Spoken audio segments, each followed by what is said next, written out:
नेपाल में जो ये घटना हुई है बहुत दुखद है। ये जो बाढ़ आई है इसकी शुरुआत हुई तिब्बत से, जो चीन के कब्जे में है। वहाँ कहा जाता है कि ग्लेशियर से लेक बन गया था, वो फटा और उसके बाद नेपाल में सबसे ज़्यादा नुकसान हुआ है, जिसमें 300 लोग भारतीय भी मिसिंग बताए जा रहे हैं। नेपाल से हमारा रोटी बेटे का संबंध है। मैं सिद्धार्थ नगर का रहने वाला हूँ। मेरी ननिहाल नेपाल में है, मेरे 50% रिश्तेदार नेपाल में हैं। तो हम इस अवसर पर भारत अपने नेपाल के साथ, अपने भाइयों के साथ हमेशा से रहा है और रहेगा। तत्काल हमारे प्रधानमंत्री जी ने वहाँ के प्रधानमंत्री वालेंसा जी से बात किया और तुरंत हमारे हवाई जहाज़ यहाँ से रसद लेकर, दवाएं लेकर और तमाम और सामान लेकर के काठमांडू पहुँच गए हैं और भारत उनके साथ हमेशा लगा है इस ऑपरेशन के रेस्क्यू में। जहाँ तक चीन की बात है, उन्होंने कहा नहीं, बंधा नहीं टूटा। अरे तो टीवी में दिखाई पड़ रहा है, फुटेज में दिखाई पड़ रहा है। तो नेपाल, चाइना हमेशा एक फर्जी नैरेटिव गढ़ता है, क्योंकि उसका ये है इस घटना से कि कहीं उसके ऊपर आक्षेप ना लगे। लेकिन मुझे बड़ी प्रसन्नता है कि आज नेपाल अच्छी तरह से जान गया है कि भारत ही ऐसा देश है जो हमेशा नेपाल के साथ खड़ा है। हमारा रोटी बेटी का संबंध है, इसलिए हम नेपाल के दुख में शामिल हैं और हमारी देश वहाँ रेस्क्यू में, उनको आर्थिक सहायता देने में, उनको पुनः इंफ्रास्ट्रक्चर बनाने में हमेशा खड़ा रहेगा। हम के नेपाल में आपदा के साथ वहाँ नेपाली भाइयों के साथ खड़े हैं और साथ ही साथ उन लोगों के जिनके लोग इसमें नहीं रहे, उनके साथ, उनके परिवार के साथ हमारी संवेदनाएं हैं। सर, आज आरएसएस मोहन भागवत जो चीफ है, उनके एक इवेंट के टाइम पे जो है बाहर न्यूयॉर्क में प्रोटेस्ट होता हुआ नजर आया। देखिए ने वहाँ जो अमेरिका में हुआ है, जहाँ पर माननीय मोहन भागवत जी गए हैं, वहाँ सम्मेलन कर रहे हैं, वो सम्मेलन हुआ।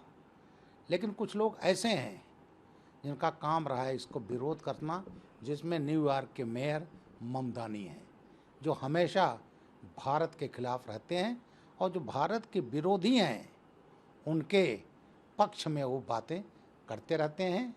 लेकिन मोहन भागवत जी वहाँ गए हैं। आरएसएस का विश्व में एक संदेश दिया गया है कि ये ऐसा संगठन है, इतना बड़ा संगठन पूरे दुनिया में नहीं है और दुनिया के अन्य देशों में भी आरएसएस के कार्यकर्ता हैं। हिंदुत्व, सनातन धर्म वो है जो वसुधैव कुटुंबकम की बात करता है और वो हमारी विचारधारा है, वो हमारा मूल मंत्र है।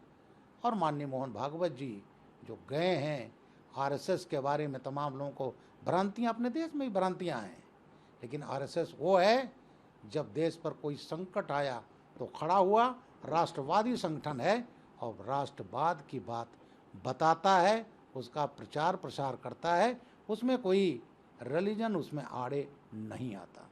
मैं मोहन भागवत जी को साधुवाद देता हूँ कि उन्होंने भारत के हिंदुत्व की, भारत के सनातन धर्म की, वसुधैव कुटुंबकम के मूल मंत्र की वहाँ जा कर के फैला रहे हैं और अन्य देशों में भी जाएंगे। सर, आखिरी सवाल है। मल्लिकार्जुन खड़गे ने पार्लियामेंट का स्पेशल सेशन रिन्यू करने के लिए डिमांड किया है। मल्लिकार्जुन जी, आपको मैं कहना चाहता हूँ कि आपने जो स्पेशल सेशन की बात करी है उसमें आपने कोई नहीं बताया है कि क्या उसमें आप किस विषय पर बात करना चाहते हैं। अरे सबसे महत्वपूर्ण विषय तो ये था कि उसमें जो नारी बंधन अधिनियम 2024 था, 23 कट, इसको फिर से दोबारा कर लें, 23 है। सर, खड़गे जी ने कहा है कि पार्लियामेंट का स्पेशल सेशन रिन्यू किया जाए। माननीय खड़गे जी से मैं कहना चाहता हूँ कि आपने कोई इसमें सब्जेक्ट नहीं बताया, विषय नहीं बताया है कि किस चीज़ पर स्पेशल सुनना चाहते हैं।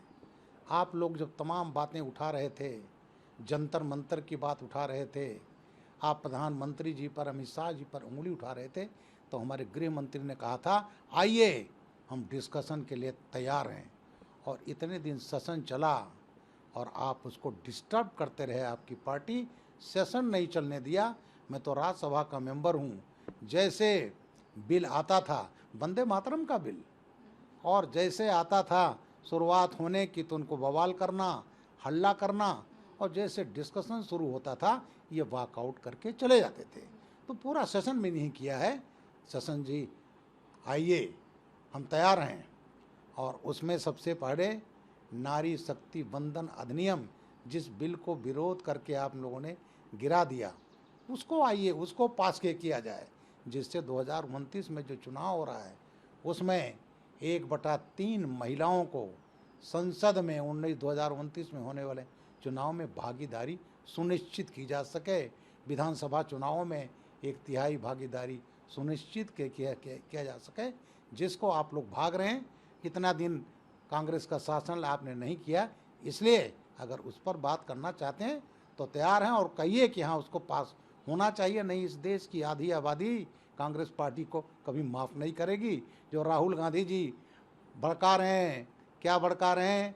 इस मनुस्मृति, कभी न वो आदमी मनुस्मृति जानता, न वो आदमी संविधान जानता, और क्या करते हैं हिंदुत्व के खिलाफ बोलना। अरे राहुल गांधी जी, हमारी जो मुस्लिम बहनें हैं 3 तलाक, उनके हस्बैंड 4 शादियां कर सकते हैं, हलाला 3 तलाक, उस पर भी तो बोलिए। सबसे ज़्यादा पीड़ित तो हमारी मुस्लिम महिलाएं हैं, मुस्लिम बहनें बेटियां हैं, तो उस पर ये नहीं बोलेंगे। केवल इनका काम है सनातन धर्म की खिलाफत करना। याद रखिए, ये देश कभी आपको माफ़ नहीं करेगा, और हमारी मुस्लिम बहनें भी आपको नहीं माफ़ करेंगी।